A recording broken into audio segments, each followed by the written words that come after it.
Nurture versus nature. Are some people born to kill, or are we taught to think like killers? With warning signs as early as 5, you'd think somebody would step in before 17 young men's bones were used as decoration, and their flesh used as meals. The Milwaukee monster was a nightmare walking, before we even knew it. Stalking clubs for 13 years, only to be caught by a lone Polaroid. This is the story of the Milwaukee monster, or better known as Jeffrey Dahmer.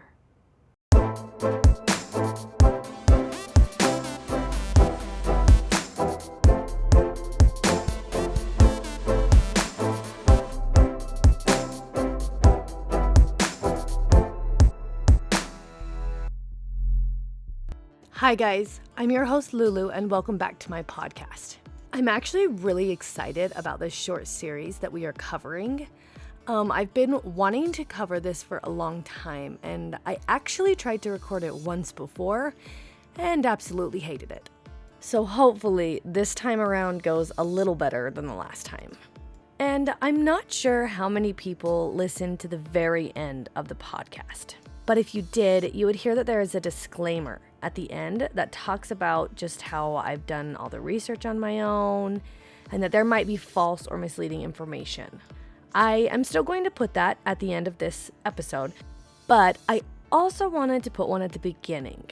Now, I'm not sure how true this is. This might be what we do moving forward with our serial killer cases that are more recent. So in the past, and I can't remember if it was this case specifically or another serial killer case that I have listened to, the families have actually taken the person covering it to court for misleading information.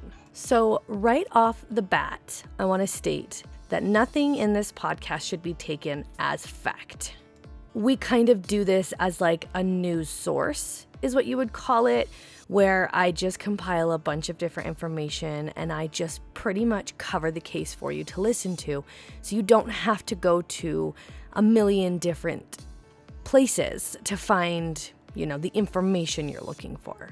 And when we start to get into the victims that were taken by Jeffrey Dahmer, we are not going to say their names. I hate when we can't focus on the victims because they are victims. They're not just Jeffrey Dahmer's number, but just because it's so recent and just, so everybody involved does not get in trouble or anything, we're going to go ahead and leave the names out.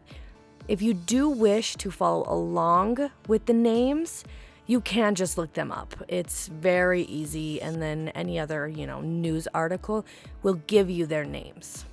Also, side note, my newborn refuses to nap again today, so if you hear any weird grunting or coos in the background, yeah, that's him. I guess he just wants to be part of the podcast. And I also wanted to put a fun little announcement in here. So, behind the scenes for some time, I've been working on my website. I still feel like there are some corners that need to be rounded in it, and obviously those kind of things. But it's officially up. It's confessedobsessed.com if you want to go check it out. And on there, I have all the series broken down. I've got the episodes on there that I've covered, and they have all of my sources. So if you're interested in looking at sourcing or anything like that, you can go ahead and see where I've gotten all of it on these episodes. And I also have a little tab called Request a Case. Now, eventually, that will be a forum that you can fill out directly on the website. But for right now, I just have an email in there that you guys can request cases on. So if you're interested, you can check that out and you can request some cases, and I would love to start doing some listener requested cases. I've also slowly been creating some social media. Now, I'm not the best at social media. I've kind of always been one of those people that creeps and reads everybody else's posts and likes them, and I never post anything myself. So I've really had to try to actually post things So I will get better, but if you do want to go follow me on some of those platforms that I have created, they are also linked on the website. But yeah, with that being said, and all the announcements and everything, let's go ahead and get into today's episode. So Jeffrey Dahmer was born on May 21st, 1960 in Milwaukee, Wisconsin. His parents were Lionel and Joyce Dahmer. Now, Jeffrey's mother, she was a typewriting instructor, and she would often teach people different methods of typewriting as well as just improving their typewriting.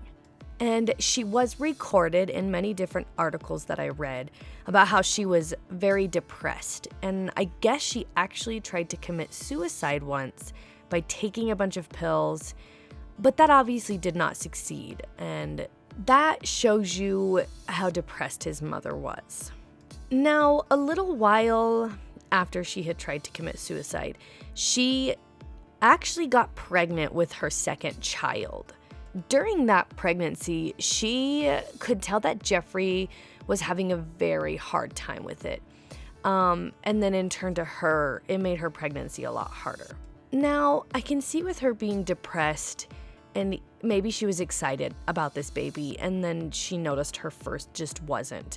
How that would just really amplify those feelings of hopelessness in her. And I really feel for Jeffrey's mother in this situation. No mother should have to feel like that. When we got pregnant with our second, our daughter was so excited. And I'm so glad I never had to deal with the fact that she didn't want the baby, if that makes any sense. And I guess Jeffrey's father had said during this second pregnancy, she was having these weird bouts of partial paralysis. She ended up getting a ton of testing done by a lot of different doctors, but none of them could figure out what was causing her issues. And they ended up giving her a lot of injections to relax her and hopefully calm these issues down. And one of those included things like morphine, and they didn't seem to help very much. And I know that this episode is not about, her second or Jeffrey's brother, but injecting somebody who is pregnant with a lot of different things, including morphine, I just feel like is very much not a good idea. And it really makes me wonder, maybe it didn't do anything to her second, but if it did anything to Jeffrey's brother, just being injected with that kind of stuff. So now we'll move on to Jeffrey's father. He was a chemist. He had actually obtained his certification from the Marquette University, and he really enjoyed teaching his sons, especially Jeffrey, about the different kind of solutions that could be created and what they could do. One of the reasons that he loved to teach Jeffrey is that Jeffrey always seemed excited to learn. He always wanted to know about these different things. He always asked his dad all these questions, and it made his dad excited to, to give that knowledge to somebody else. Little did he know, Jeffrey was not interested in the way that he thought he was. Jeffrey would later use almost all of the things that his father had taught him in his crimes. And that really sucks for Jeffrey's father, to feel like he could share this information and that his son was honestly interested, when really maybe he was at the time, but moved on to using it for not great things. And I actually have a great example of the two and one of their conversations. One instance, while they were sitting down eating as a family, Jeffrey, out of the blue, asked his father what the outcome of putting the chicken bones that were left over from their dinner into bleach and what that would do. Jeffrey's father informed him that it actually would preserve the bones for a very, very long time. He explained all of the reasons why, and this really leaves me to wonder if Jeffrey maybe was thinking about killing at a young age. And maybe he was just thinking about animals and preserving animals, but it's just, to me, that is a very weird thing to be asking, especially at a dinner table at such a young age, and then to just go on and kill. But at this point, he is not here for us to ask him. And so we will never really know if that is when these thoughts started. Going back to his dad's career, because he was a chemist, it often left him away from home for long periods of time. And when Jeffrey's father would be home, 99% of his time was spent with his wife, trying to help her out with that depression. This obviously, with the new baby, left Jeffrey feeling very, very alone. He felt very much like he needed to fight for his family to pay attention to him. He just really felt like he was in a competition with his whole family, including this brand new baby, to get any sort of attention. And no child should feel like they have to compete against anybody for attention. It's kind of heartbreaking if you think about it. The funny thing to me is that Jeffrey's father would spend most of his time with his mother, correct? So you'd think that they were just head over heels and he was doing everything he could to make her feel better. Well, that was not the case. They actually did not have a healthy or happy relationship, which also probably contributed to his mother's depression even more. Now, as you know, when a kid wants your attention, they often start to act out.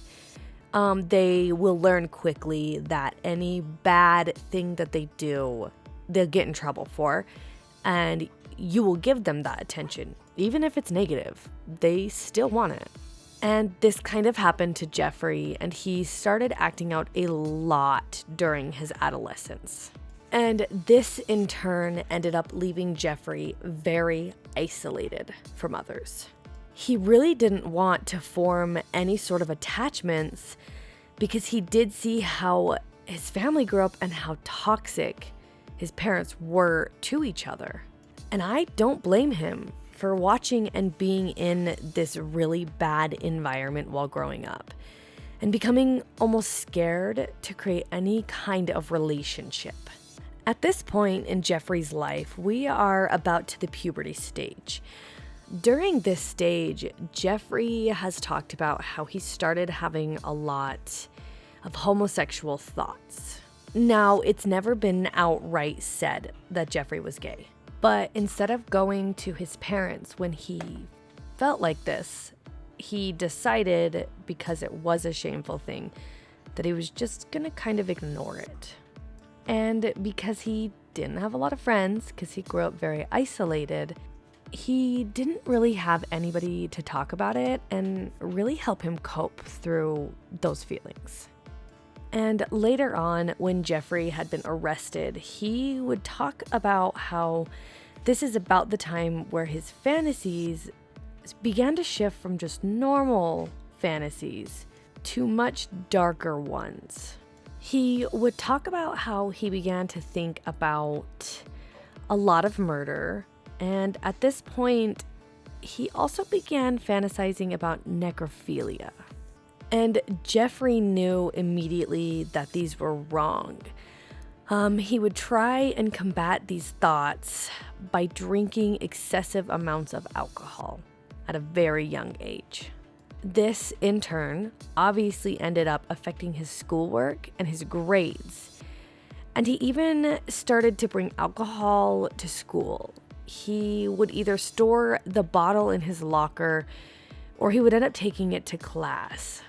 And as soon as his peers found out about this, they steered even farther away from Jeffrey, which made him even more isolated. But somehow his family didn't seem to notice that he was spiraling down a very dark path. Now, whether that was because they were just too busy or that they just didn't care, we don't really know. In 1962, the family ended up moving to Iowa because Jeffrey's father had an opportunity to work on his PhD in chemistry. And only 2 years after moving there, Jeffrey ended up getting diagnosed with a double hernia in his scrotum. Now, a lot of people want to connect his later actions to this diagnosis and this surgery. Some people feel like when a child has to suffer that much pain and that much of a surgery in such a sensitive area, that it will affect them later on. They also claim that it could have left him feeling inadequate or very insecure about his performance. Now, I personally am not sure how I feel about that idea. Jeffrey was already showing a lot of really scary warning signs before the surgery, so I really don't think this surgery had anything to do with what he would move on to do. But after this surgery, his father claims this is where he noticed a change. He talks about how Jeffrey became very shy and introverted. He really didn't want to talk to anybody, especially anybody new, or really experience any new type of things. But his family failed to notice him spiraling in the first place when he started taking alcohol to school and his grades started dropping. So I'm not really sure how much I believe the idea that they noticed a change in him at this time. And 2 years after his surgery, his family uprooted again, and they actually moved a couple more places at this point. They were really trying to find a place that they wanted to settle, and just nothing really felt right at the time. Now, in 1965, his father claims that a young boy had sexually assaulted Jeffrey at this point. But when they asked about this later, Jeffrey had no reflection or memory of this. But I do know being abused or sexually assaulted like that can cause repressed memories. And it can also cause a lot of pent-up anger. So it really could have happened. And because Jeffrey was so young and scared, his brain could have repressed that thought, and it could be preventing him from remembering the event. It really makes me wonder, though, where Jeffrey's father got this idea from. Because if Jeffrey had told him, you'd think that Jeffrey would be able to remember that situation. So maybe his father walked in on it, or maybe it wasn't true in the first place. I guess we don't really know for sure. Now, this is the point in time where Jeffrey's fascination with bones and anatomy really started to grow. He would often watch his father clear their property of the dead animal bodies, and he would pick the bones up, and he was just drawn towards these animals. He began walking down different roads and highways, and he would actually collect and pick up carcasses of multiple different animals and take them home. He really wanted to study these animals and practice preserving their bones. And soon after he began to collect and study these animals, he started getting some very violent tendencies towards them. It is recorded that at one point he got a hold of a dog. I'm not sure if the dog was alive or not at the time. And it is said that he removed the head of the dog and stapled the whole body to a tree in their yard. Now, this is a massive red flag. I feel like we come across this a lot. People, especially parents, will often ignore the red flags. There'll be one after another, and I get you thinking that your kid could do nothing wrong, but don't ignore the red flags. When they're there for a reason. There are warning signs. And it makes me wonder if at this point, when they had so many red flags for Jeffrey, if they could have gotten him help, if it would have helped him and he wouldn't have taken 17 young men from this world. But that's really playing the what if game. We really don't know what could have happened because that's not what happened. The red flags were ignored. And we have another recorded instance where he decided to give one of the teachers that he actually liked a tadpole. But this teacher had never really talked about wanting one or even had a way to care for this tadpole. So when she received it from a student of hers, she knew somebody would have loved it that wasn't her. And she ended up giving it to another student in their grade. But when Jeffrey found out, he went into a rage. He actually went to the other kid's house, removed the tadpole from the house, and then he proceeded to dump gasoline on it and light it on fire. Here is another red flag that was ignored. We don't ignore the red flags. When we ignore the warning flags, things just get worse. And they definitely got worse in this situation. Now, I really quickly wanted to add just some interesting facts from when he was in high school. Jeffrey Dahmer was very intelligent, like a lot of serial killers. He was also interested in tennis and was actually part of the school band. He became very well known very quickly as one of the school's misfits.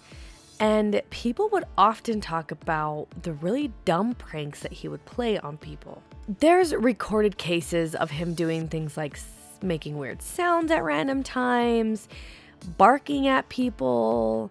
He liked to make animal noises to a lot of students. And there was one account where he faked an epileptic fit. Now, this is just some good examples of when somebody acts out for attention.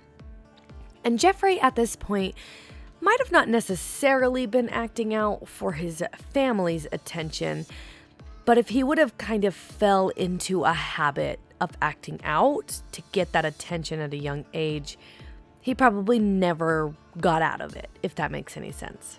Now, just with those interesting facts out of the way, we're going to hop back onto the timeline. By the time he had turned 16, he actually started thinking and planning his very first attack. There was a male jogger that Jeffrey would watch run past his house. And Jeffrey got a fascination with him. And one day, he decided he was going to hide in the bushes with a baseball bat.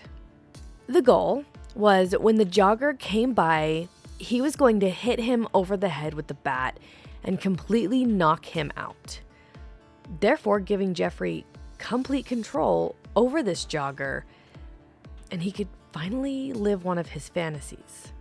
But luckily for that jogger, he never came by that day. So he either didn't go out that morning or decided to take a different route, which I can only imagine how that jogger would feel. If he even knows that it was him that Jeffrey was targeting, just to one day change up a routine that you have been doing and you ended up missing a serial killer. This is why having a routine is one of the worst things you can do. For example, when I go somewhere like my mother's, I will always go a different route every time. That way, if somebody's ever watching me, I don't have a pattern, because a pattern is easy to follow. Now, at this time, his high school graduation was coming up. His parents had actually decided, finally, to end their toxic marriage, and they announced that they were going to get a divorce. Now, I saw some weird conflicting information here. I saw that he was living alone at this time, but I also read that his parents had decided to finally stick Jeffrey into therapy to try to help him cope. But I don't really understand how that would work unless they both moved out and left Jeffrey at the home alone. Because if he was old enough to be living alone at the time, his parents shouldn't be able to just throw him into therapy. But obviously, because this therapy was so late in his life, and he had already been struggling with a lot of things at such a young age, this therapy did not get him anywhere either way. And a few weeks after his graduation was over, he ended up murdering his first victim. but we are actually going to get into that on the next episode. Today, we mostly just wanted to focus on Jeffrey and how he grew up and some of the conflicts he had when he was a child. But that's it for today's episode, and I will go ahead and see you guys in the next one.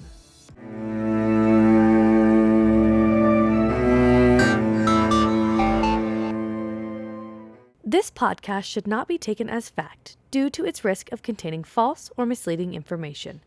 All information shared has been researched to the best of my abilities, but accidents do happen. If this is a story you are interested in learning more about, I highly recommend doing your own research. You can visit me at my website, confessedobsessed.com, for a list of my sources and to suggest your own case. Thanks for listening, and I'll see you next time.